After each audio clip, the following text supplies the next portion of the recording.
사주가 436장입니다.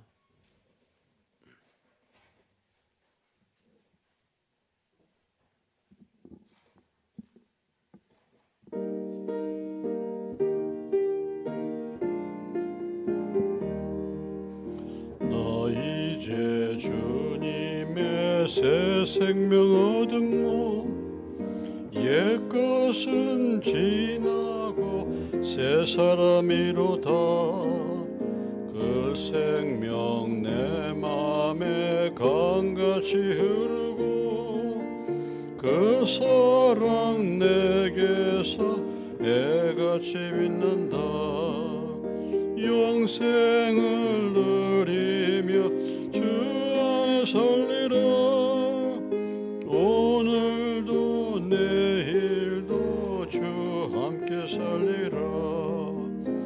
주 안에 감추인 새 생명 얻으니 이전에 줬던 것 이제는 값없다.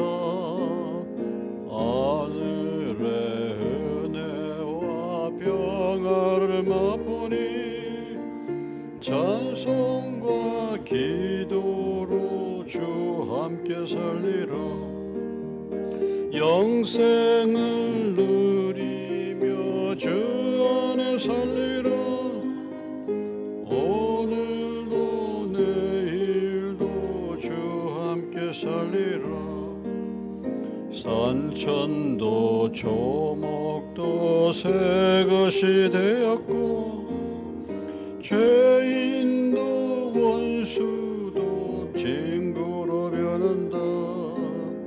새 생명 얻은 자 영생을 누리니 주님을 모신 맘새 하늘이로다.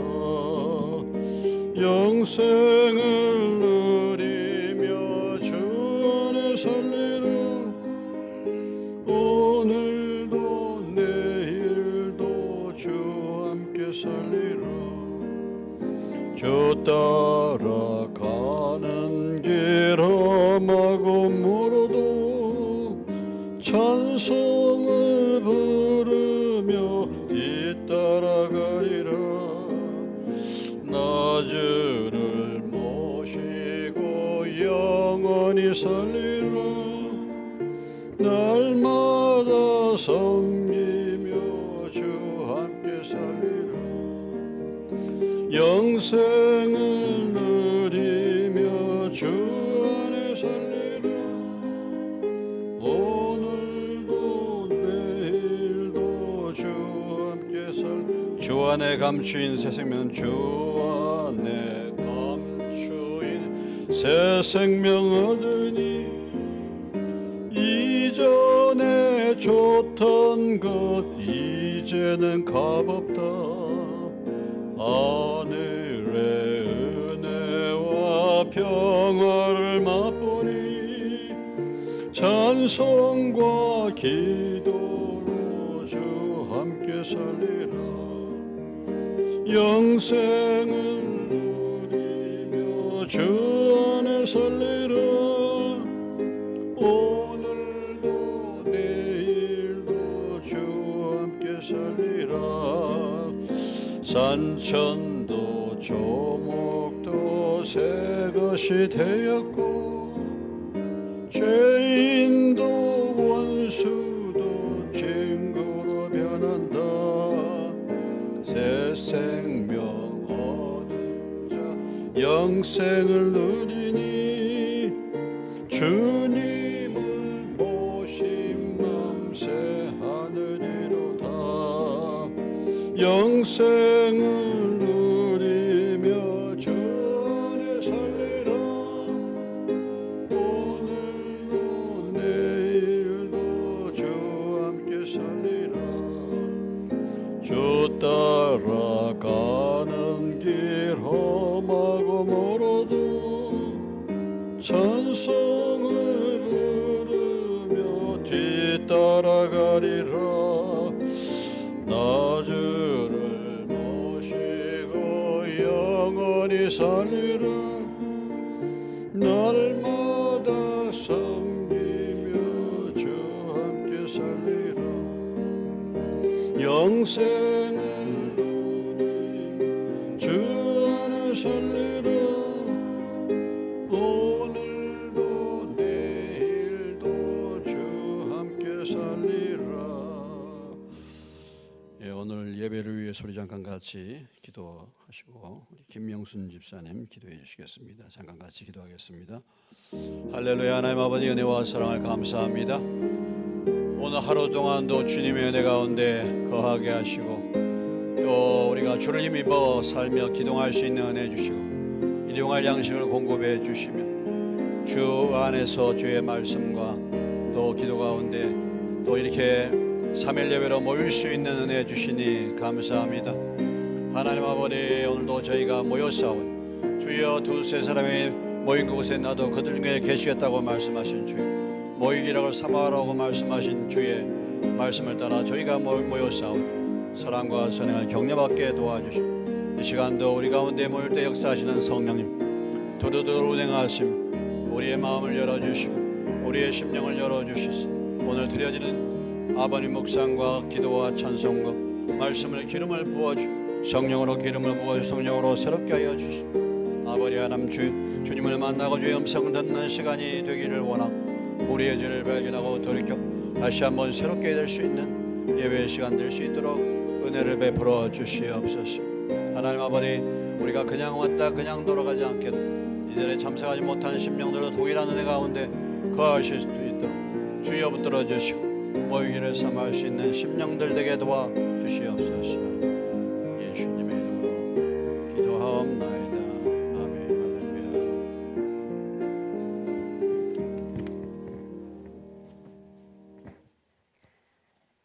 좋으신 하나님 아버지, 지난 3일 동안도 각자의 처소에서 보호하여 주시고 이 시간 저희를 예배의 자리로 인도하시며 감사드립니다.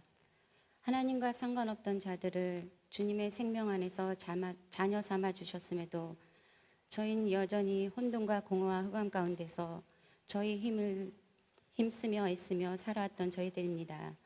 이제는 새롭고 산 길을 열어주셨으니 헛된 길에서 돌이키며 굳은 마음과 생각을 버리고 하나님이 어떠하심을 나타내는 통로로 우리 모두가 사용될 수 있도록 진실한 믿음을 허락하시고 그의 사랑이 우리 마음에 부음바 되게 하시어 견고하고 흔들리지 않는 은혜 속에 들어가게 하옵소서. 특별히 교회에 새롭게 시작되는 새신자 성경 공부를 기억하시어 진리를 사모하는 아름다운 소원을 가진 자들이 모였사오니 시간 성령의 충만함으로 채워주시고 이를 방해하는 요소들이 없도록 도와주시어 하나님을 바르게 알고 믿는 은혜가 있게 하여 주시옵소서. 이 시간 저희가 말씀 듣기를 원합니다. 전하시는 목사님 성령의 도우심으로 영역간에 강건하게 하시며 듣는 저희에겐 말씀의 다림줄을 통하여 기울어져 있고 무너진 부분들을 다시 세우길 원하시는 하나님의 온전하심으로 들려지고 깨달아지게 하옵소서. 예수님의 이름으로 기도드립니다. 아멘.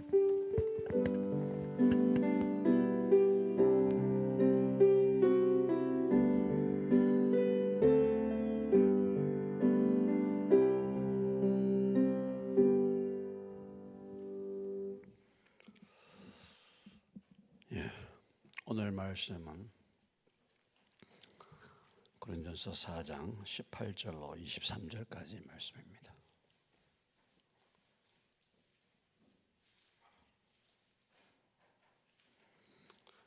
고린도전서 3장 18절로 23절 짧은 말씀입니다. 아무도 자신을 속이지 말라.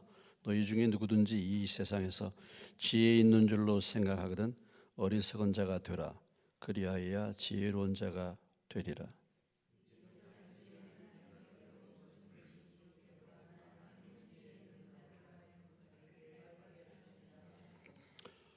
또 주께서 지혜 있는 자들의 생각을 헛것으로 하신다 하셨느니라.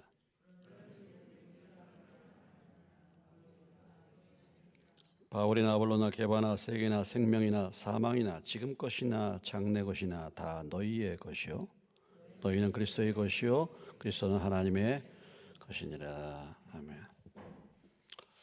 예, 우리 앞뒤적으로 잠깐 인사하겠습니다. 3일 예배 때도 만나 뵈서 반갑습니다.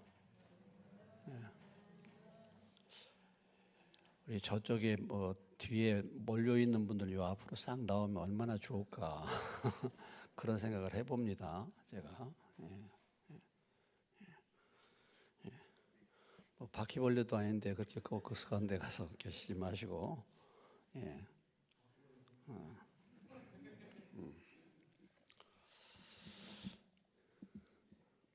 자, 우리 고린도 교회는 뭐 이미 배경을 설명을 해드렸습니다만은 사도행전 18장에 사도 바울이 마게도냐 아가야 지역이죠. 아가야 지역. 아가에서 가장 큰 도시가 고린도 지역입니다. 그곳에서 이제 복음을 전하고 함께 브리스길라, 아굴라, 또 디모데 이런 아주 하나님의 귀한 일꾼들이 모여서 1년 6개월 동안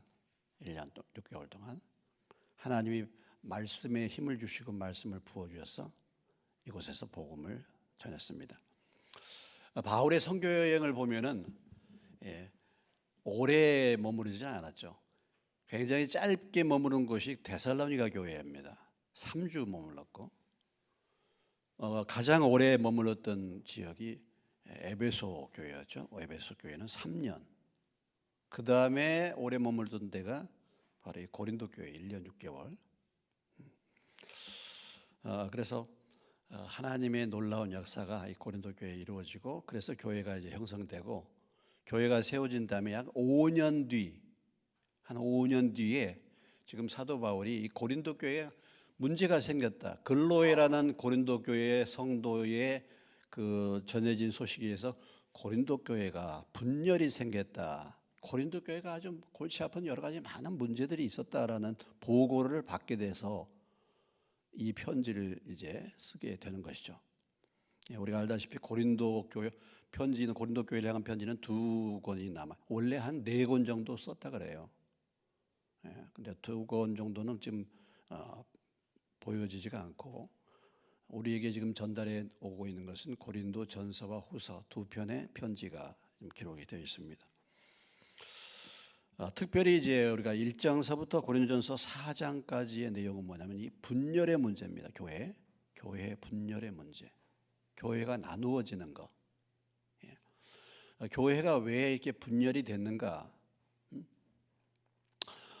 고린도 교회가 지식도 풍성하고 은사도 풍성한 교회였죠. 처음에 우리가 고린도전서 1장에 보면 고린도 교회가 은사도 부족함이 없고 지식도 많고. 그러니까 원래 이제 이 고린도라는 지역의 헬라 자체가 여러분 헬라 자체가 그리스인데요. 유럽의 문화는 무슨 문화입니까? 헬라 문화예요. 헬라 문화. 그러니까 헬라 문화. 유럽 사람들은 다 헬라 문화가 기본입니다. 로마가 세계를 지배해도 문화는 뭐가 지배해요? 헬라가 지배합니다. 뭐 유명한 여러분들이 소크라테스나 플라톤이나 아리스토텔레스나 다 이게 헬라의 유명한 철학자들을 말하는 것이죠. 그래서 헬라는 지식을 굉장히 강조했습니다. 헬라 사람들은. 그러다 보니까 이 고린도 교회에 복음이 전파되고 바울이 떠난 다음에 그 다음에 아볼로가 와서 말씀을 사역을 하고 그 외에 이제 뭐 다른 이제 지도자들이 와서 말씀을 사역을 했겠죠. 그런데 아무튼 이 교회에서 파가 이제 생기게 된 겁니다. 나는 바울파야. 나는 아볼로파. 나는 게바파, 베드로파. 나는 이런 사람들 파에 속한 것이 아니라 나는 그리스도파. 그렇게 해가지고 파가 생겨나서 이제 분쟁이 벌어지게 된 것입니다. 이 부분에서 강조하고 있는 것이 무엇입니까? 왜 이렇게 파가 생기는가? 문제가 뭔가? 바로 이 고린도라는 지역, 다시 말해 헬라 지역의 이 지혜, 세상의 지혜가 문제인 거예요. 이 세상의 지혜는 결국은 뭐냐면 사람을 따르게 됐습니다. 사람을 높이게 돼 있어요. 사람을. 그러니까 저 사람이 어디 출신이냐, 저 사람이 어느 학교 출신이냐, 저 사람이 어떤 사람이냐. 그래서 이 사람을 원래 뭐예요? 사람을 띄우게 되어 있습니다. 사람을 드러내게 되어 있어요. 우리가 이 세상이라는 것이 가만히 보면요, 다 사람을 따라다니잖아요. 사람을. 오늘 정치계도 보세요. 정치계도 그 사람 따라다니잖아요. 그 사람에 미칩니다. 미쳐. 어떤 사람들은 사람. 이게 문제야. 그러다 보니까 결국은 교회가 하나 되고 교회가 예수님을 드러내고 예수님을 높여야 되는데, 이 교회가 지도자들, 물론 이 고린도 교회의 지도자들은 훌륭한 지도자들이었죠. 지도자들이 문제가 있는 게 아닙니다. 그들이 그 지도자를 추앙하는 것, 그 지도자들을 편에 서 가지고 이게 팔을 가르는 걸, 이것이 이제 문제가 된 것이죠. 인간이 사는 동안에 항상 이런 그 분열, 지금 우리나라도 심각한 문제가 분열이지 않겠습니까? 옛날에는 전라도와 경상도, 도에 이렇게 다 세력이 있죠. 남북이 갈라지고 양반과 상인으로 갈라지고, 다 이렇게 보면 사람의 사이는 이렇게 분열, 계급 이렇게 나누는 그런 좀 사회가 이 세상의 사회입니다. 이것이 결국은 이 세상의 그 지식, 세상의 지혜가 들어와서 그렇게 된 것이다. 그러면서 사도 바울이 고민할 것은 뭐냐면, 이것이 성전을 파괴하는 것이다. 이것이 성전을 파괴하는 것이다. 하나님의 성전이 뭐냐면, 하나님의 성전은 다른 것이 아니야. 우리가 잘 아는 유명한 말씀이죠. 오늘 고린도전서 3장 16절로 17절 먼저 있던 말씀인데 같이 다시 한번 보시겠습니다. 읽겠습니다.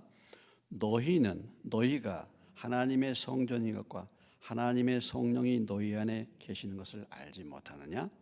누구든지 하나님의 성전을 더럽히면 하나님이 그 사람을 멸하시리라. 하나님의 성전은 거룩하니 너희도 그러하니라. 여기서 하나님의 성전이라는 개념이 이제는 건물이 아니라 예수 믿는 사람들이라 그랬죠. 오늘날 교회, 건물이 아니라 사람들이죠.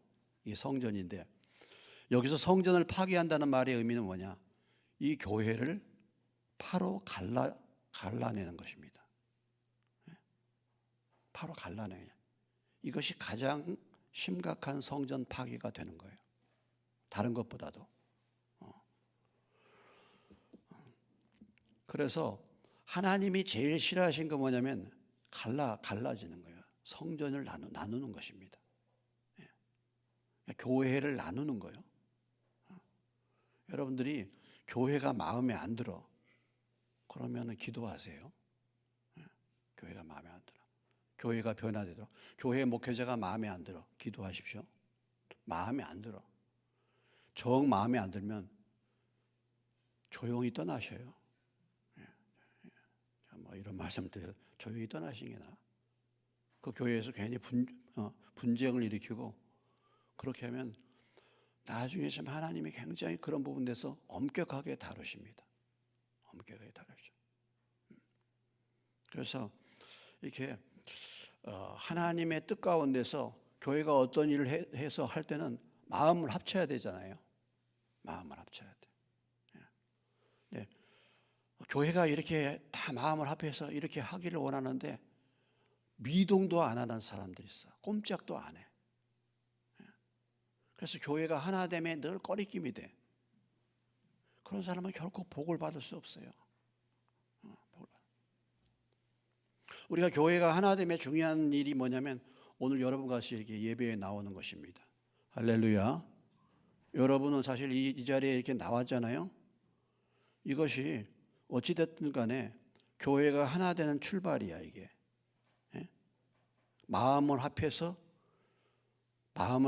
모이기를 패하는 사람들의 습관과 같이 하지 말고, 주님이 말씀하신 거고, 두세 사람이 내 이름으로 거한 그곳에 나도 그들 중에 있다 말씀하셨죠.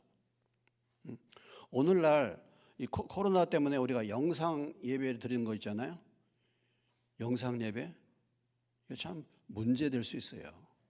주님은 두세 사람이 모인 그곳에 성령이 나도 계시겠다고 했지, 동영상 보고 있는데 나도 계시겠다 이렇게 말씀 안 하셨어요. 우리가 부득이해서 동영상을 듣지만 이것이 예배가 되면 안 돼요. 하나님은 그거 기뻐하시지 않아요. 물론 병 가운데 있고 움직이지 못하고 그렇게 해서 부득이해서 뭐 영상 예배를 드릴 수 있겠지만 볼 수 있겠지만은 가볍게 생각하는 거죠. 요즘에 뭐 예배 싹 빠지고 영상 예배 들으면 되지. 이게 아니에요. 하나님은 우리의 몸을 들여서 이렇게 함께 모여서 예배 드릴 때 성령께서 역사하시고 함께 하시는 줄로 믿으시기 바랍니다. 그러니까 우리가 예배를 소홀히 하고 자꾸 빠지게 되고 그러면요, 마음이 나누게 되는 거예요. 이거부터가 마음이 하나가 안 되는 거야.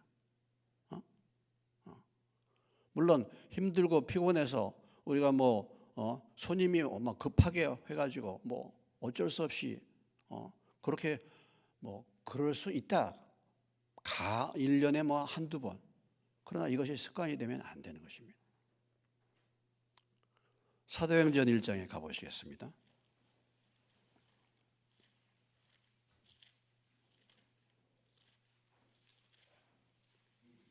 사도행전 1장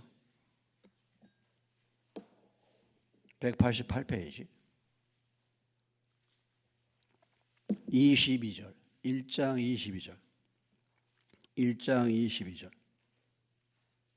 22절 찾으셨죠? 같이 읽겠습니다. 시작.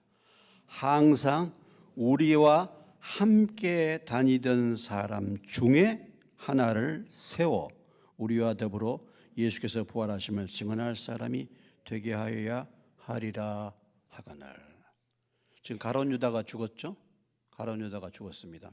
그리고 가룟 유다의 뒤를 이을 새로운 일꾼을 지금 뽑는 거예요. 그 새로운 일꾼을 뽑는 중요한 조건 가운데 하나가 무엇이었습니까? 예? 22절에 뭐라고 했어요?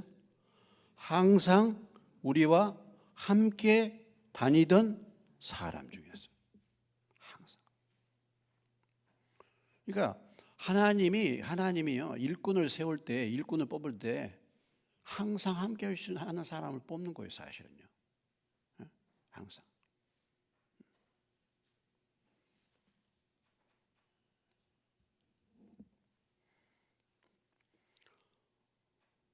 우리가 그렇지 않습니까? 맨날 예배 때마다 성령의 역사하시고 맨 예배 때마다 은혜 받는 건 아닐 수 있어요. 그렇죠. 모든 예배 때마다 성령의 충만함을 받고 성령의 은혜를 받고 하나님의 음성을 듣고 그러면 얼마나 좋겠습니까? 마음이 준비돼야지 그렇게 될 거 아니에요. 근데 지금 와가지고 너무 피곤해서 눈이 감기는데 은혜가 되겠습니까? 그게? 안 되잖아. 그런데 어느 순간에 하나님이 역사하실 때가 있어요. 예?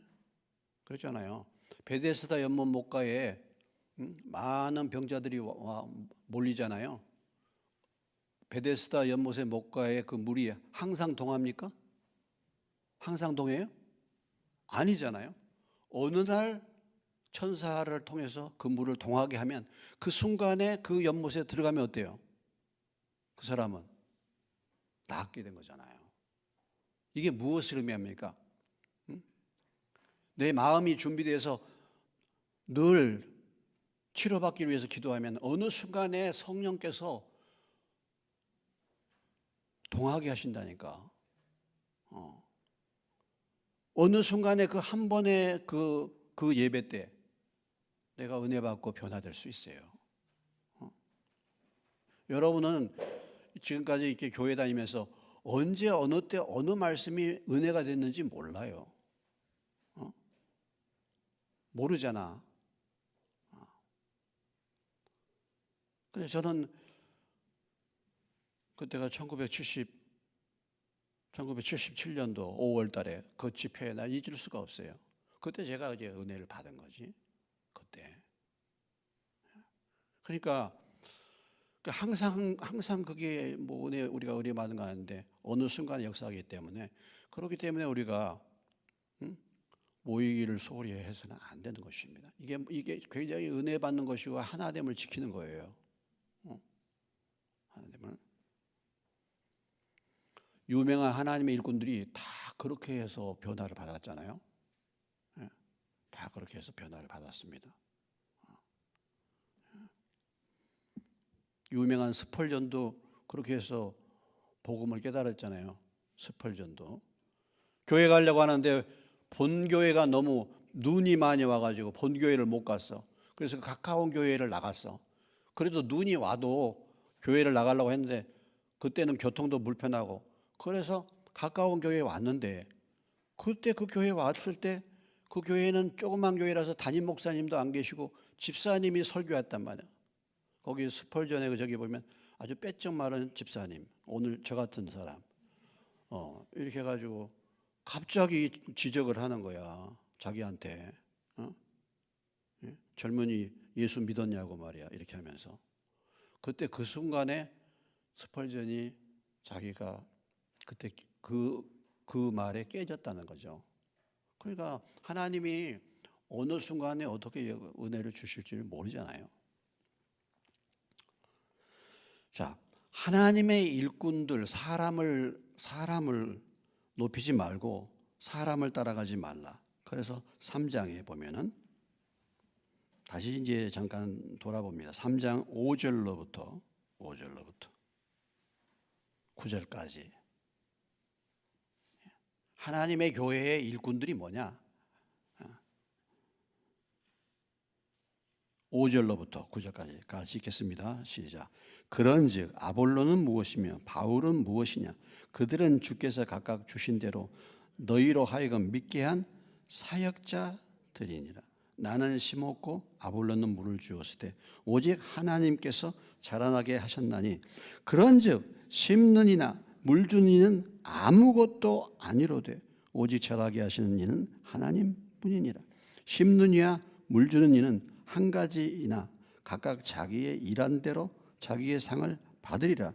우리는 하나님의 동역자들이요 너희는 하나님의 밭이요 하나님의 집이니라. 그러니까 바울, 아볼로 이런 사람들이 우리가 보면 굉장한 기독교 역사상에서 이렇게 하나님 앞에 큰 그 공적을 낸 사람들이 많지 않죠. 그러나 이들이 누구냐? 오늘 말씀에 보면은 이들은 하나님의 종이야. 하나님의 일꾼이야. 하나님의 부리는 종이야. 물론 하나님의 큰 일꾼들을 우리가 존중해야 되겠죠. 뭐 그런 말씀이 있으니까 배로 존경하라고도 말씀하시고 말씀을 다스리는 자들을. 그렇지만은 그런 사람들을 하나님의 자리에 올려가지고 추앙한다든지 그런 사람을 막 지나치게 말이죠. 따라간다든지 지나치게 높인다든지 이렇게 해서는 안 된다는 거죠. 그래서 뭐 종이지 뭡니까 종. 하나님의 부리는 일꾼에 지나지 않은 것이고 그런 저기를 그렇게 쫓아다니면서 그렇게 분리를 시키느냐 이것을 지금 말씀해 주고 있습니다. 그래서 오늘 이제 18절로부터 오늘 본문에서는 이 부분을 이제 정리해 주는 거예요. 오늘 이 부분을 정리해 주는 것입니다. 오늘 말씀은 하나님의 지혜와 세상의 지혜예요. 따라서 합시다. 하나님의 지혜와 세상의 지혜. 세상의 지혜. 우리가 하나님의 지혜를 얻으려면 하나님께서 보시기에 지혜로운 사람이 되려고 하려면 어떻게 해야 되느냐라는 것이죠. 오늘 18절로 20절까지의 핵심적인 메시지는 그겁니다. 어리석은 자가 되라라는 거예요. 우리가 하나님 앞에 지혜로운 자가 되려고 한다면 하나님의 지혜를 얻으려고 한다면 어떤 사람이 되라고요? 어리석은 자가 되라는 것입니다. 어리석은 자가 되라. 이게 좀 말이 이상하잖아요. 어리석은 자가 되라. 자, 그래 18절부터 우리가 20절까지 한번 보시겠습니다. 아무도 자신을 속이지 말라. 너희 중에 누구든지 이 세상에서 지혜 있는 줄로 생각하거든 어리석은 자가 되라. 그리하여야 지혜로운 자가 되리라. 왜냐하면은 이 세상 지혜는 하나님께서 보실 때 어리석은 것이기 때문에 어리석은 것이기 때문에 하나님 앞에 지혜로운 자가 되려고 한다면은 어리석은 자가 되어라 이렇게 말씀을 주고 있습니다. 그런데 아무도 자신을 속이지 말라. 너희 중에 누구든지 이 세상에서 지혜 있는 줄로 생각하거든. 무슨 얘기입니까? 본인 스스로가 이 세상에서 나는 지혜롭다라고 생각하는 사람들 스스로 속지 말라. 스스로 속이지 말라 이거예요. 세상에서 내가 지혜롭다고 생각하는 사람 스스로 자기 자신을 속이지 말라. 무슨 얘기입니까? 사람들이 자기 자신을 속일 수가 있다는 거예요. 나는 지혜로운 사람이라고 생각하는 거예요. 내가 지혜로운 사람이라고. 그것을 조심하라 말이죠. 자신을 속이지 말라 말이죠. 우리가 요즘에 여러분 뉴스 가운데 보면 무슨 뭐 펜싱 선수 남현희 선수 뭐 전총조란 이상한 저기가 뭐 결혼한다 뭐 아주 막 아주 참 야 어떻게 참 희한하구나 어떻게 이런 사기가 있나 이렇게 이제 합니다. 세상을 보면은 전부 사기꾼들 얼마나 많은 사기꾼들이 지금 우리를 노리고 있습니까? 보이스피싱. 여러분들이 이렇게 보다가 뭐 잘못 누르면요 아주 곤욕을 치러. 이게 뭐 세상에서 똑똑하다고 똑똑치 않다고 해서 안 넘어가는 게 아니에요. 얼마 전에 현역 서울대 교수가 넘어가가지고 10억 원을 날렸어. 10억 원을 입금했어. 서울대 교수가. 세상에 사기꾼들, 기가 막힌 사기꾼들 일 많은 사람들 있죠. 그런데 다른 사람들에게 사기치고 다른 사람들에게 이게 치명적인 피해를 주고 거짓말하는 사람들보다도 자기 자신을 속이는 것이 더 치명적이다.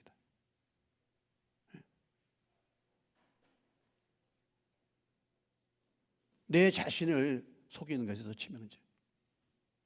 예를 들면 이런 것입니다. 예를 들면 이런 것이에요.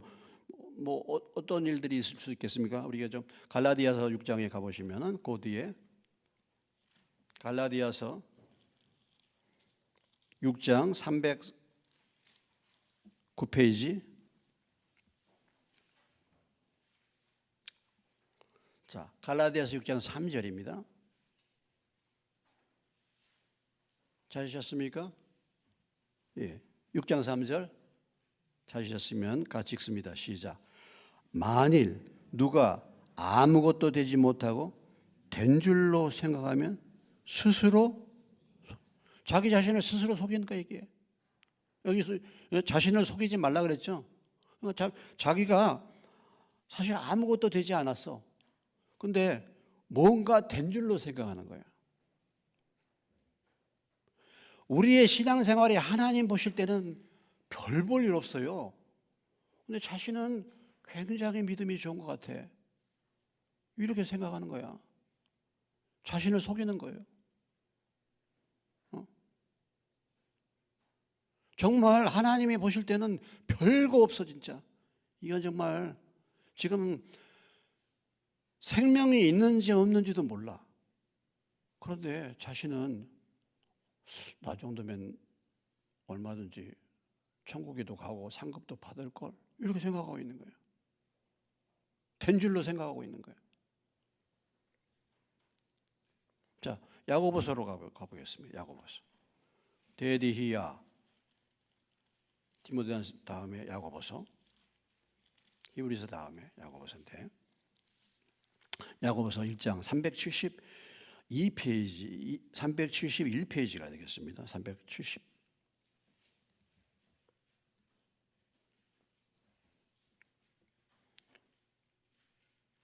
1장 22절 찾으셨습니까? 확인 좀 해서요. 또 찾지도 못하고 또 찾은 척 하시지 마시고, 예, 확인을 해 주셔야 돼. 20절 다 같이 읽습니다. 시작. 너희는 말씀을 행하는 자 되고 듣기만 하여 자신을 속이는 자가 되지 말라. 말씀을 듣는 것을, 말씀을 들어서 말씀의 지식이 쌓이는 것이 자기가 그대로 산 것으로 착각을 해요. 우리가 말씀에 대한 지식이 많이 쌓여. 그러니까 내가 그렇게 사는 줄 알아요, 또. 그러니까 이제 예를 들면 이런 거면, 제가 지금 이렇게 설교를 하고 있지 않습니까? 이렇게 말씀을 이렇게 나누고 있잖아요. 제가 말씀을 이렇게 가르치면 나도 그렇게 사는 줄 알아. 이게 설교자의 착각일 수 있어요. 설교자. 그러니까 설교자가 늘 남을 가르치고 이렇게 설교하잖아요. 그러면 설교자가 늘 가르치고 설교하면서 자신도 그렇게 사는 것으로 착각하기가 쉬워요. 그럼 나는 그렇게 살았나? 봐야 되는데 자신을 속이는 거예요. 유명한 교회, 큰 교회, 아주 유명한 교회, 화려한 교회들 있잖아요. 아주 유명한 교회들 있습니다. 서울의 사랑의 교회, 온누리 교회, 유명한 교회, 선한 목자교회, 유명한 목사님들 교회. 여기 이 지역에도 어느 유명한 교회. 그럼 내가 그 교회에 다니면 내가 꼭 그런 유명한 교회의 그런 신앙을 가진 것, 굉장히 믿음이 좋은 것처럼 착각해요. 이상해요. 우리 교회에서 계속해서 회개, 자기 부인 십자가 하니까 자꾸 듣다 보니까 내가 벌써 정말 자기 부인하고 십자가 지었어. 자기 부인은 무슨 자기 부인이야? 십자가는 무슨? 이렇게 될 수 있어요. 스스로 속일 수 있어요. 속여. 말씀을 듣고 말씀을 행하지 않으면 자기 자신을 속이는 것이다. 이런 것입니다. 자, 다음에 그 뒤에 요한일서로 가보세요. 자신을 속이는 것에 대해서 우리가 보고 있는데요. 요한일서 388페이지입니다.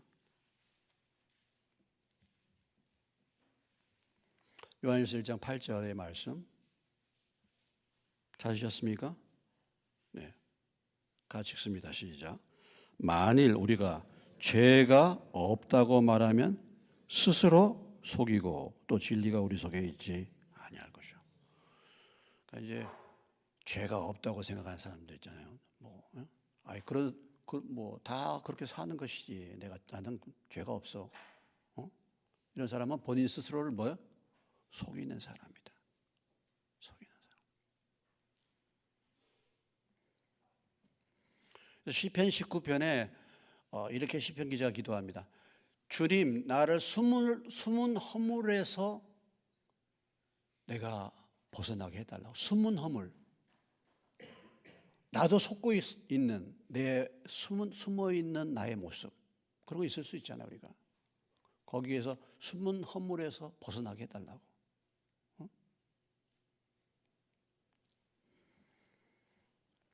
다시 본문으로 오면은 스스로 속이지 말라. 내가 세상에 내가 지혜로운 사람이라고 생각하고 있는 것입니다. 내가 지혜로운 사람이라고. 자기 자신이 지혜로운 사람이라고 생각하고 있는 거예요.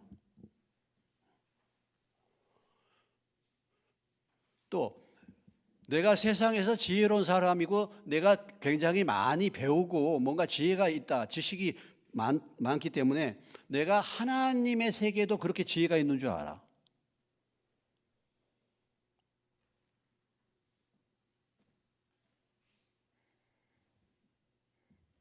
그래서 이 자신을 속이는 것, 자신이 세상에서 지혜로운 자라고 생각하는 것, 착각하는 것, 이것처럼 치명적인 것은 없다.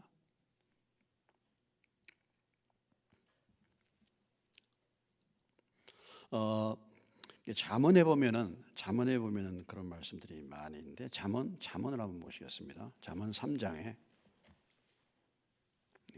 구약성경에 가서 잠언 3장. 여러분들 수요 예배 때나 나와서 이렇게 성경을 뒤져 버리지 집에서라도 뭐 이렇게 보시는지 모르겠지만 잠언 3장 7절.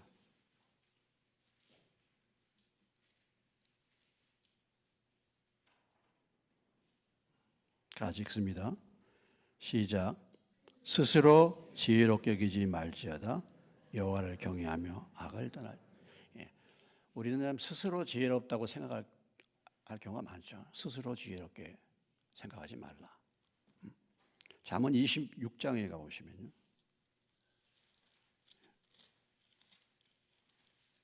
잠언 26장에 5절 939페이지 5절 보십니다. 자, 5절. 미련한 자에게는 그의 어리석음을 따라 대답하라. 두렵건대 그가 스스로 지혜롭게 여길까 하노라. 미련한데 하나님 보실 때는 본인은 지혜롭다고 생각하는 거예요. 그런 사람이 있다니까.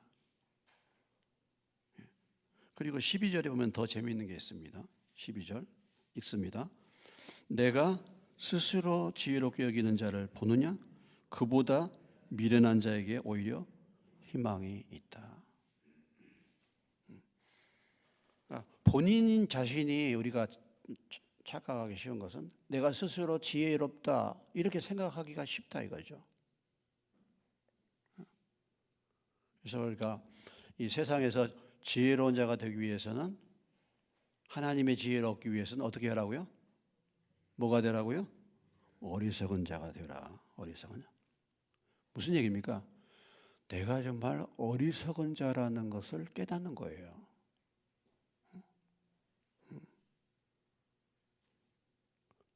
내가 얼마나 어리석은 사람인가? 이것을 뭐예요? 아는 것입니다. 그렇죠. 우리가 알면 뭐 더군다나 영적인 세계에 있어서 하나님의 지혜를 안다는 것은 정말 깜깜일 수가 있어요. 깜깜일 수가 있어요. 이것은 신앙의 연륜과도 상관이 없어. 이건 직분과도 상관이 없어요. 이건 직분과도 상관이 없어. 하나님의 지혜를 얻는 것은 직분과도 상관이 없어. 진짜 자기 자신이 어리석은 자임을 안다 이거죠. 그런 사람.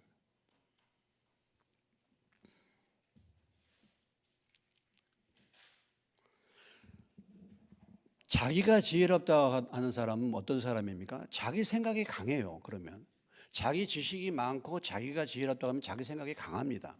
그렇지 않습니까? 그러니까 하나님께 묻거나 하나님 의지하지 않는 것이죠. 당연한 거 아니겠습니까?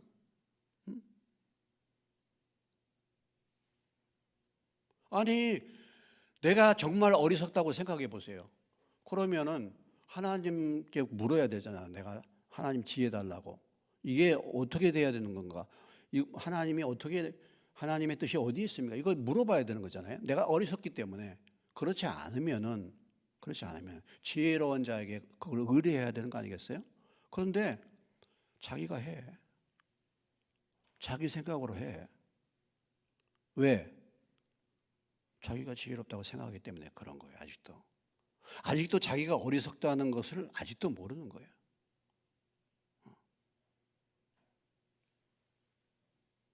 아직도 자기 생각이 남아있는 것입니다.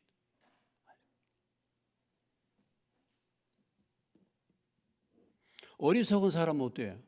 자기가 모르니까 물어보고 하라는 대로 따라서 할 거 아니겠습니까? 그렇지 않습니까? 아니 내가 어리석고 내가 미련하다는 것을 알면은 하나님 앞에 가서 지혜를 달라고 묻고 또 지혜로운 사람들에게 가서 묻고 그래가지고 도움을 받아야 될 거 아니겠어요? 내가 모르니까. 그런데 묻지도 않고 가르쳐줘도 그대로 안 해. 왜? 자기가 아직도 지혜롭게 생각하는 게 있어. 아직도 자기가 그렇게 어리석은 사람인 줄 아직도 몰라. 그렇기 때문에 그런 거예요. 그렇기 때문에.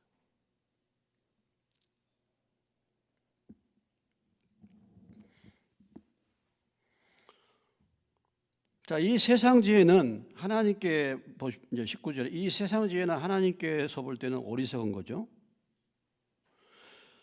이런 그 세상 지혜를 가진 사람들은 무엇입니까? 19절 보십시오. 이 세상 지혜는 하나님께 어리석은 것이니 기록된 바 하나님은 지혜인 자들로 하여금 뭐예요? 자기 꾀에 빠지게 하시느니라 했다. 세상적으로 자기가 지혜롭다고 생각하는 사람들은 그 자기 꾀에 빠지게 되는 거예요. 원숭이가 나무에서 떨어진단 말이 있잖아요. 수영을 잘하는 사람이 물에 빠져 죽어. 자기가 지혜롭다고 하는 사람은 자기 꾀에 빠지기가 쉬워. 자기 꾀에 빠지는 거야. 자기 꾀에 빠진다. 자기가 어떤 계략을 내세우는데 그 계략에 빠지는 것입니다. 그 다음에 20절에 또 주께서 지혜 있는 자들의 생각을 헛것으로 하신다 하셨느니라. 이런 사람들의 세상 지혜로 하는 것은 결국은 뭐예요? 나중에 열매가 없게 돼요. 열매가. 헛것이 되는 것입니다. 헛것이 되는 거예요. 인간의 지혜, 인간의 방법 이런 것이 다 뭐예요? 나중에 무익하게 되는 거예요. 열매를 맺지 못해. 그래서 자기가 뭐 계산해가지고 이렇게 잘하는 건데 나중에 가서 보면은 그게 아니야. 열매가 없어. 열매가. 여러분 그런 내 인생의 삶에서 그런 경험이 없으십니까, 여러분? 내가 볼 때는 아주 그럴듯해. 아주 틀림없어. 그런데 나중에 보니까 열매가 없어. 헛것이야. 이게 세상의 지혜.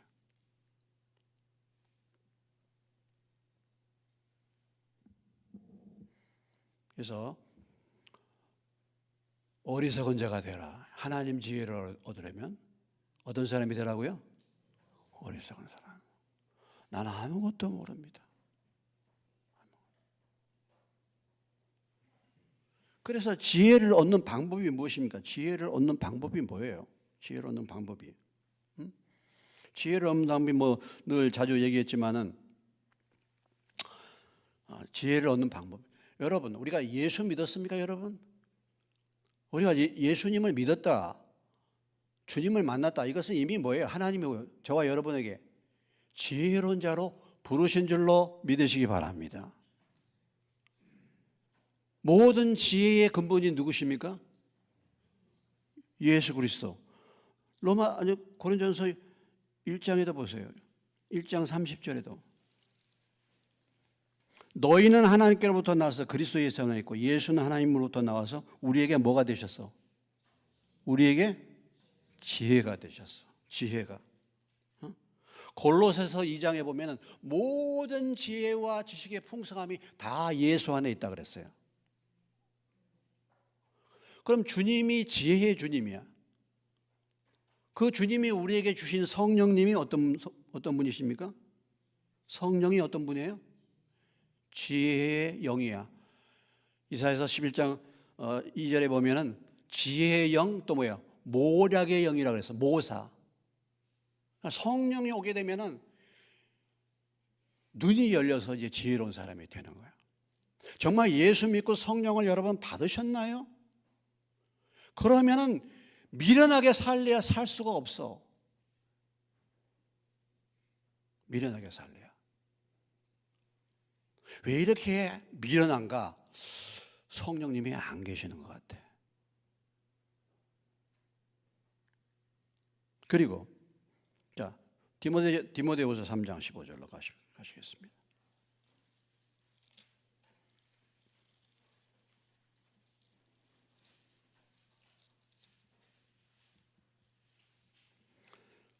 자, 디모데후서 3장 15절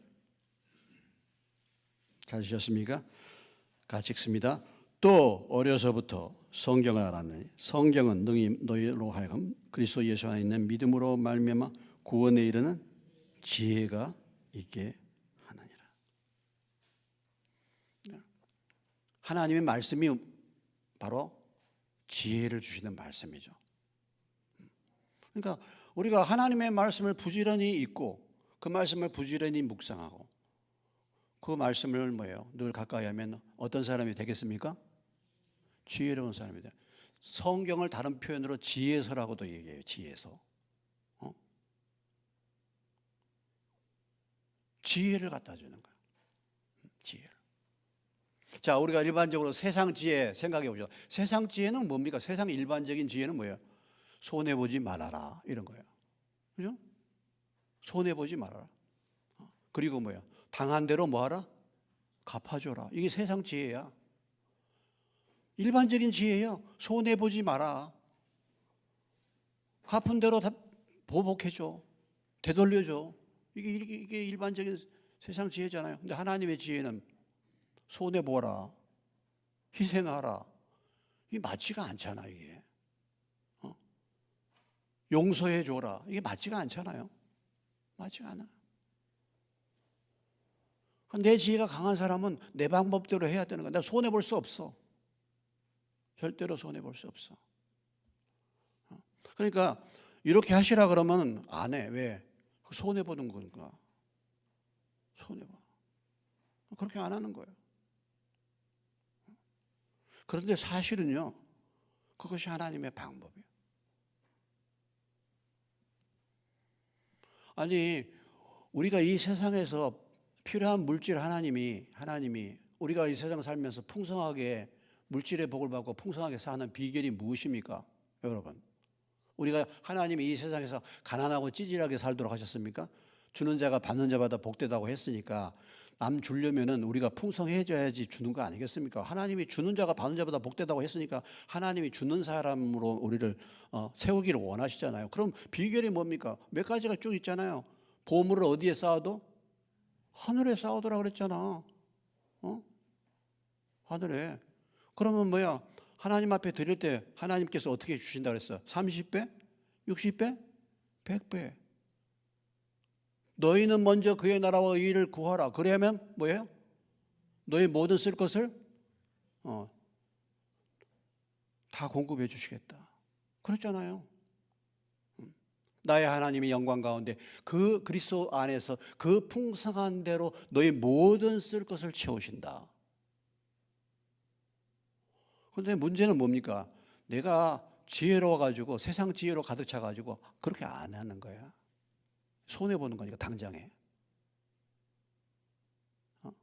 그래서 미련한 사람은 그거 말씀 그냥 그렇게 해도 그냥 미련하면은 그냥 아유 어리석으면은 그대로 그냥 하지 따라서 할 수가 없는데 그러잖아요. 하라는 대로. 그런데 자기가 똑똑해.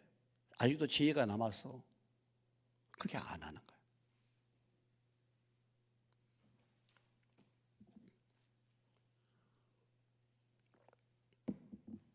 그래서 하나님의 말씀, 여러분들이 하나님의 말씀을 늘 사모하시고 하나님의 말씀을 늘 마음에 새기시고 그렇게 하면은 지혜로운 사람이 되는 거예요.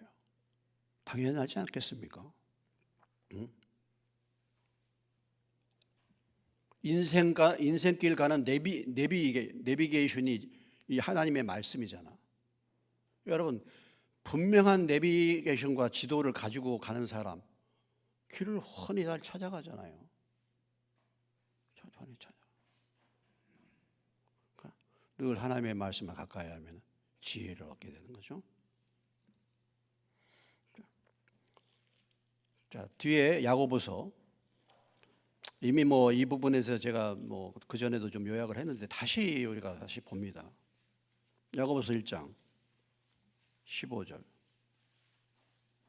야고보서 1장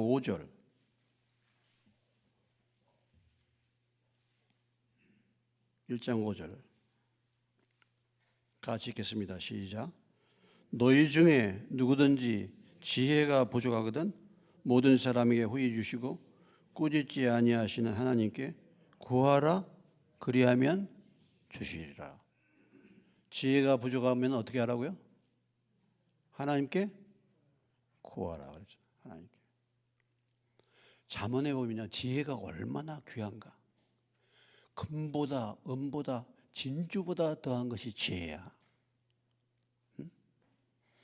돈 사모하지 말고 지혜를 사모하시기를 주의 이름으로 축원합니다.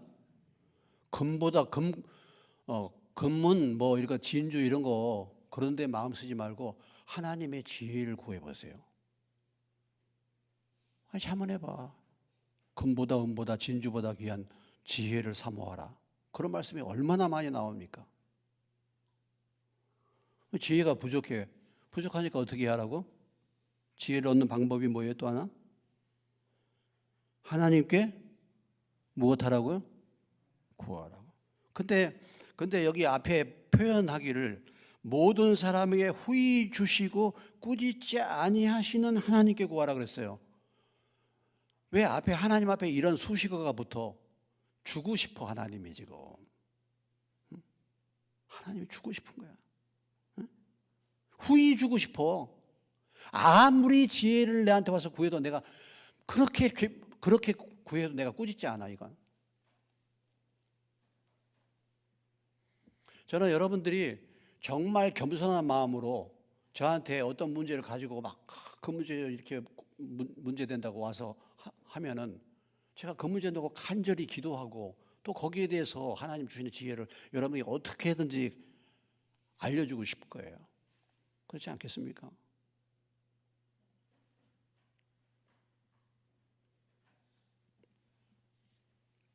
자, 그래서 하나님의 말씀이 지혜를 주는 거고 또 그 다음에 뭐예요? 오늘 야고보서 1장은 지혜가 부족할 때 기도하시라. 기도. 지혜가 왜 부족합니까? 구하지 않기 때문에 그런 거예요. 기도를 안 해. 본인이 아직 어리석은 사람이란 것을 인정을 안 하니까 기도 안 하는 거야. 구하지 않는 거예요, 그게. 구하라 그랬으니까. 자, 그 다음에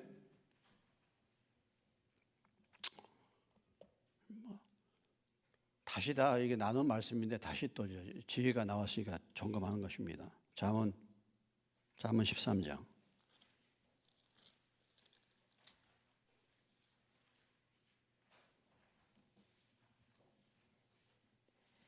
해도 잘 몰라요. 또 금방 잊어버려. 또 나가면 잊어버려. 잠언 13장 20절입니다. 924페이지 찾으셨어요? 같이 읽겠습니다. 시작. 지혜로운 자와 동행하면 지혜를 얻고 미련한 자와 사귀면 해를 받느니라. 여러분 지혜를 얻고 싶죠? 어떻게 해야 돼요? 예? 임순남 집사님 뭐라고 했어? 거기 지혜를 얻으려면 예?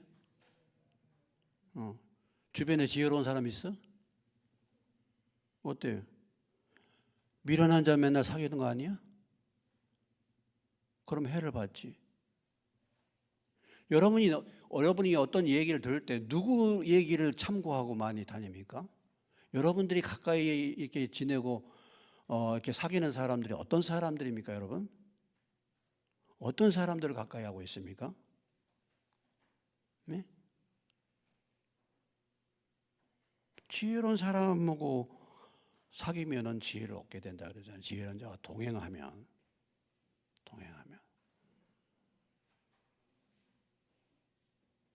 근데 내가 지혜가 없으니까 이게 지혜로운 자인지 미련한 자인지를 구분을 못해.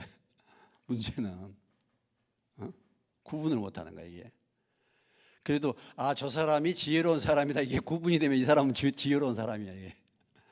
지혜로운 사람이라는 것을 구분을 해서 그 지혜로운 사람과 가까이 해야 되겠다 이렇게 생각하는 사람 자체가 이게 지혜로운 사람인 거예요 이게. 미련한 사람들이 왜 미련하냐면 그 구분을 못하는 거야 이걸.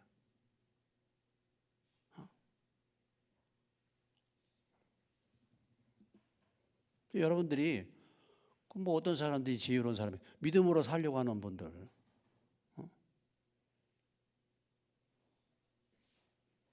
하나님의 인도를 늘 구하고 지혜롭게 살아서 열매가 있는 사람들 그런 사람들을 가까이 해야 되지 않겠어요?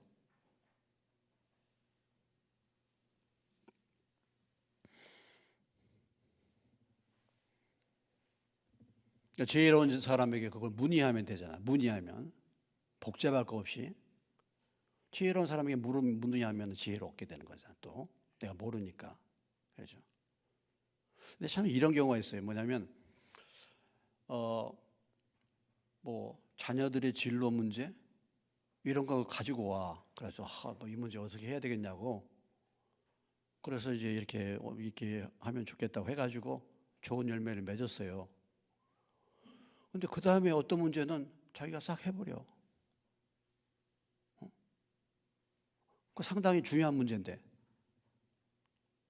그러더라니까.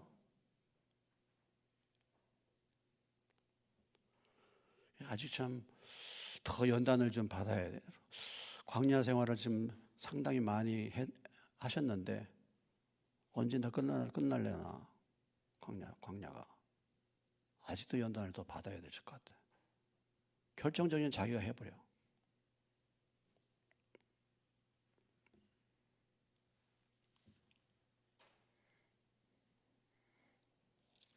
자, 잠언 19장 20절입니다.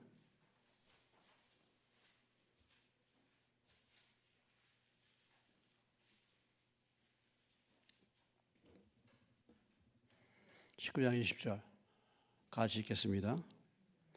너는 권고를 들으며 훈계를 받으라. 그리하면 내가 필경은 지혜롭게 되리라. 예. 여러분 권고와 훈계를 받으십시오. 그거 싫어하잖아. 권고와 훈계를 받으면 필경은 지혜롭게 된다. 반드시 지혜롭게 된다. 이런 얘기잖아요. 여러분들이 사실 뭐 권고하고 뭐 훈계받고 이런 거 우리가 싫어하잖아. 다. 머리 큰 사람인데 누구는 나는 또 그런 거 가지고 뭐 자존심 상하고 막 가서 꼭 물으라 그러는데 꼭 애기처럼 물어야 돼. 내가 뭐 이거 다 훤히 잘 알고 있는데 이럴 수 있잖아요. 근데 진짜 내가 어리석은 사람이라고 생각하면은 권고를 받고 훈계를 들어야지. 그러면 지혜롭다고 하셨으니까.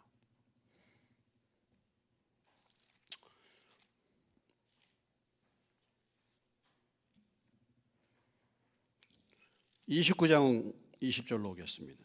잠언 29장 15절.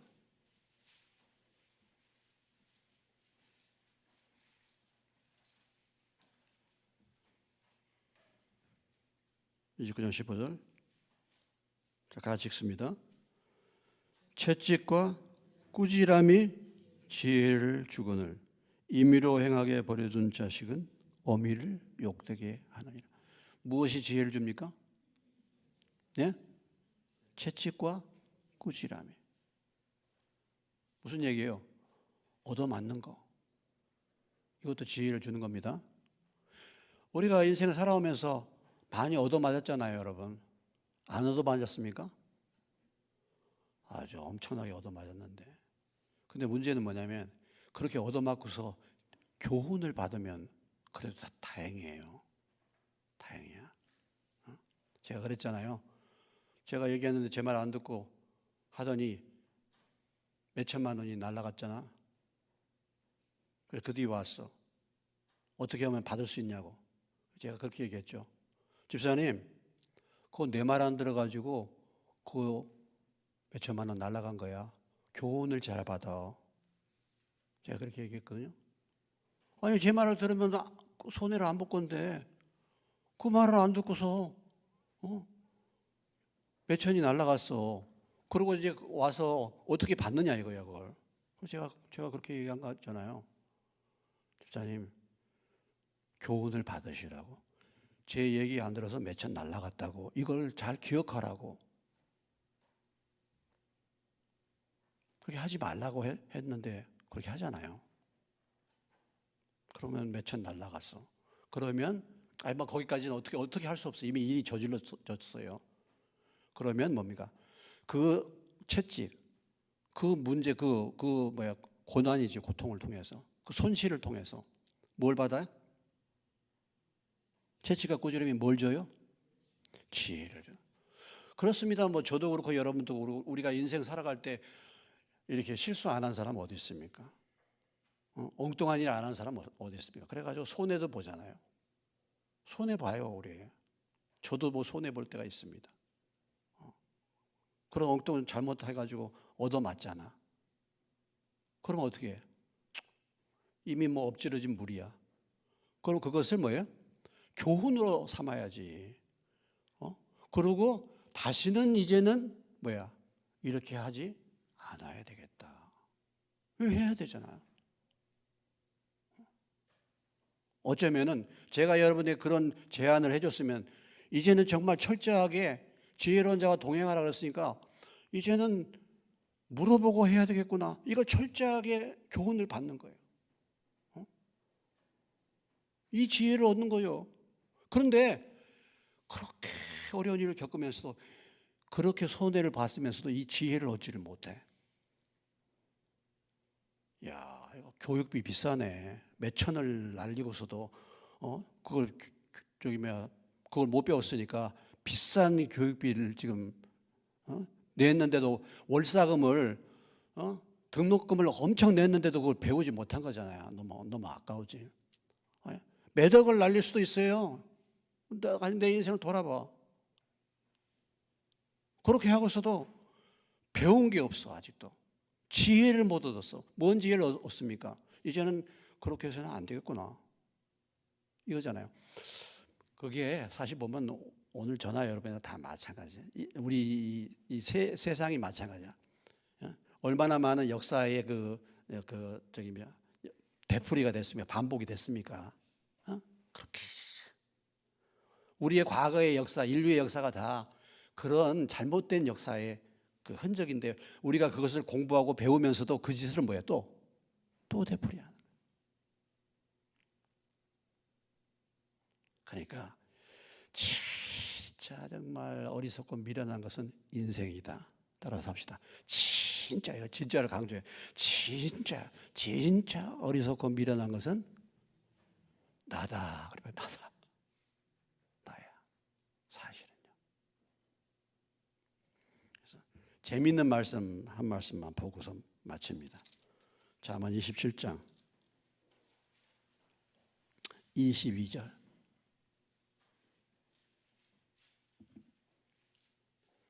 성경에 보면 재미있는 말씀들이 있어요. 22절 다 같이 읽습니다. 시작. 미련한 자를 곡물과 함께 절구에 넣고 공의로 찌을지라도 그의 미련은 벗겨지지 아니하느니라. 야, 참. 이 곡물을 절구에 넣고 막 찌는데 그 안 벗겨지는 저기가 있습니까? 다 벗겨지죠. 근데 미련한 사람은 이 절구통에 넣어갖고 아무리 찌어도 그 미련함이 벗겨지지 않는다. 여러분, 우리가 예수 믿고 말씀을 배우고 성령님이 오시고 이렇게 큰 은혜를 주었는데 우리 인생을 그렇게 미련하게 살 필요가 있겠습니까? 그렇지 않습니까? 오늘 다시 한번 세상에서 하나님의 지혜를 얻으려면, 지혜로운 자가 되려면 어떤 사람이 되라고요? 어리석은 사람이 되라. 나는 정말 미련한 자다. 나는 내 힘과 내 생각으로는 한 발자국도 움직일 수 없는 사람이야. 그렇기 때문에 뭐예요? 하나님 앞에 묻고 지혜로운 자에게 물어서 모사를 이루어 모사가 많으면 경영이 성립한다. 발이 급한 사람은 잘못 가고 모사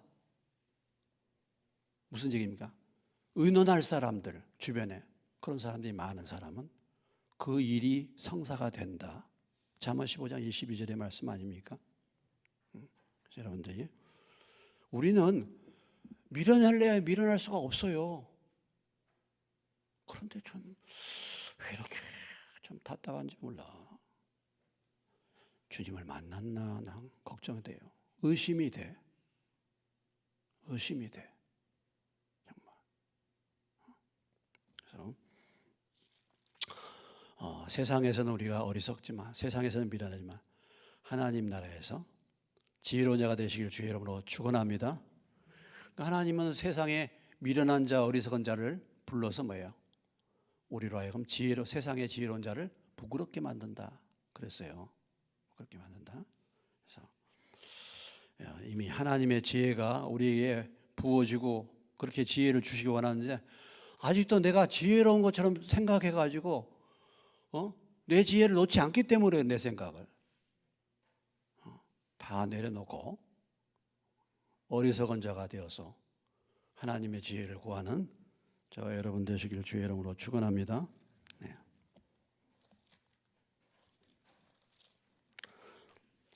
우리 잠깐 오늘 말씀을 생각하면서 주님 지혜를 구하라 그랬으니까 2분간만 주님 내가 정말 어리석은 자입니다. 주님 앞으로 내 인생의 삶에 지금까지 내 삶을 돌아볼 때 얼마나 어리석은 일을 많이 했습니까?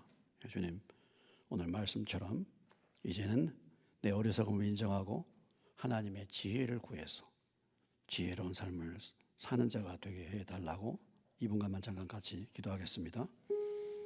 하나님 아버지 그렇습니다. 주님 우리가 이 세상에서 지혜로운 자처럼 아직도 나의 어리석음을 깨닫지 못하고 살아갈 때가 얼마나 많이 있습니까? 주님 오늘 우리 인생이 얼마나 어리석은 자인지 얼마나 미련한 자인지 오늘 우리가 돌아보면은 정말 우리의 인류 역사가 그것을 증명해주고 있고 또 나의 과거의 삶을 돌아볼 때 정말 어리석고 미련한 일을 얼마나 많이 해서 아버지 하는 고난과 많은 부분 아버지 하는 내가 겪지 말아야 될 아버지 하는 시행착오와 채찍과 꾸지럼과 고난을 얼마나 많이 당했습니까? 하나님 아버지 주여 우리가 정말 세상에서 이제는 지혜롭다고 생각하는 이 생각을 내려놓게 도와주시고 참으로 어리석은 자임을 깨닫게 하시고 오늘 말씀처럼 지혜를 구하여서 후히 주시고 꾸짖지 않은 하나님께 지혜를 구해서 지혜로운 자들로 변화받게 도와주시고 하나님의 뜻을 분별하여 지혜로운 삶을 살아가는 저희가 되게 해 주시옵소서. 예수님의 이름으로 기도합니다. 예배 후에 목장 교사 모임 잠깐 있겠습니다. 그리고 11일 날 이번 토요일 날 가을 수양인데 8시 반까지죠. 8시 반까지 출발입니다. 8시 반까지. 좀 날씨가 조금 쌀쌀해졌는데 또 위에서 기도해 주시기 바라고 또 다음 세 번째 주일은 추수감사 주일입니다. 1년 동안 하나님 베풀어 주신 은혜를 감사하는 주일인데 잘 기도로 준비하셔서 감사할 수 있도록 그렇게 하시기 바랍니다. 430장 한 장 찬송 드리고 마치겠습니다.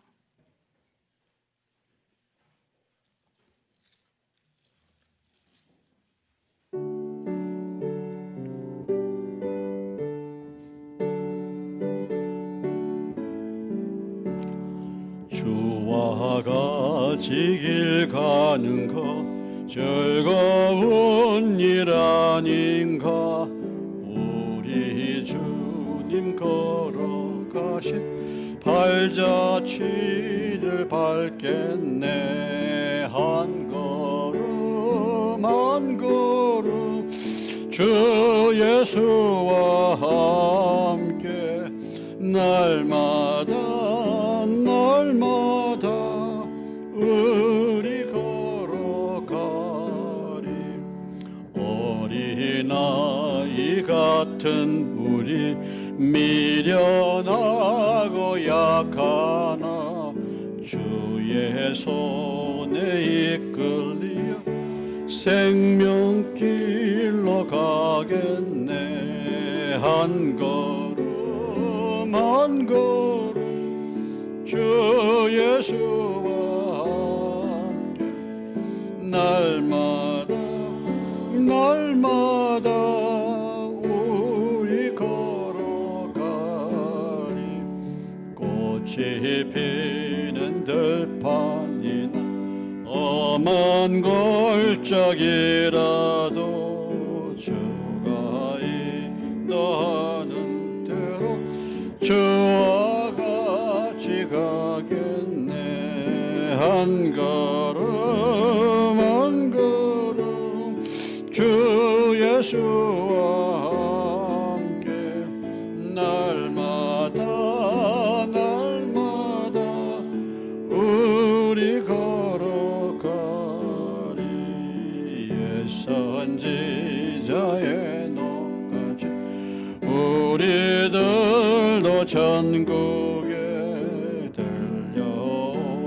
나갈 때까지 주와 같이 걷겠네. 한 걸음 한 걸음 주 예수와 함께 날마다 날마다 우리 걸어가. 할렐루야. 하나님 아버지, 지혜와 모든 것의 원천과 근본 되시는 주님을 통해서 지혜를 얻게 하시고 지혜의 영이신 성령님을 보내주셔서 저희가 지혜롭게 살 수 있도록 우리의 삶을 이끄시며 지혜로운 하나님의 말씀을 우리에게 주심으로 우리가 이 세상 살 때 이제 지혜롭게 살 수밖에 없는 그런 하나님의 생명으로 우리를 인도해 주신 것을 감사드립니다. 그러나 주님, 여전히 아직도 내가 이 세상 지혜를 붙들고 내 생각을 붙들고 나의 어리석음을 깨닫지 못하고 성령님께 하나님의 말씀에 나의 어리석음을 내려놓지 못함으로 인하여 여전히 정말 많은 어려움과 많은 문제 가운데 어리석고 미련하게 삶을 살아왔습니다. 자기 꾀에 넘어지고 헛된 열매를 맺어왔습니다. 오늘 다시 한번 오늘 이 말씀을 통해서 저희들이 하나님의 지혜를 얻는 것이 무엇인가, 우리가 이 세상에서 참으로 어리석은 자임, 미련한 자임을 깨닫고 이제는 하나님께 지혜를 구하고 지혜로운 사람들과 더불어 동행함으로 지혜를 얻는 이 말씀을 우리가 배웠사오니 이 말씀을 따라서 순종함으로 우리의 삶이 지혜로운 삶이 되게 하시고 열매 맺는 그런 풍성한 삶을 사는 저희가 되게 해 주시옵소서. 귀한 예물 주 앞에 드린 손길 있습니다. 축복하시고 베풀고 나누는 풍성한 삶을 살게 하여 주시옵소서. 예수님의 이름으로 기도합니다. 아멘.